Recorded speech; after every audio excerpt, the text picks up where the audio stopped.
করছে কেন? সে পালিয়ে যাচ্ছে।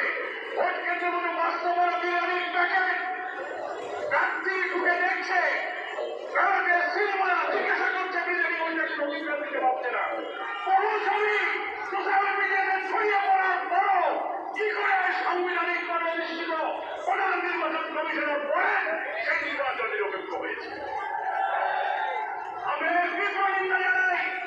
আমাদের আজকের মহানগরী নেতৃত্ব বলেছেন প্রমাণ হল এত রক্ত এত রক্ত জীবনের বিনিময়ে বিদ্যমান রাষ্ট্র আইন সংস্কার করে নতুন বাংলাদেশের যে লড়াই আমরা করছিলাম সেই লড়াইয়ের অংশ হিসেবে একটা নির্বাচনে যারা নির্বাচিত হয়ে ক্ষমতায় আসলেন তাদের অধীনে প্রথম এই উপনির্বাচনে আবার সেই আওয়ামী উচ্ছ্বাসনের মতো এমনকি বিএনপি আমাদের সৃষ্টি হয়েছিল সেই বিশ্বের মতো গতকালকে নির্বাচনে আবার সমান হয়েছে।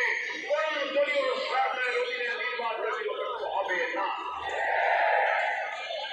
আমরা প্রধান নির্বাচন কমিশনারকে বলব, আপনি এই দুইটি আসনের নির্বাচনকে বাতিল ঘোষণা করুন।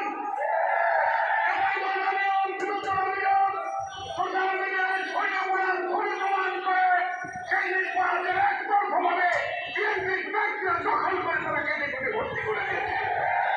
এই নির্বাচন আমরা মানি না।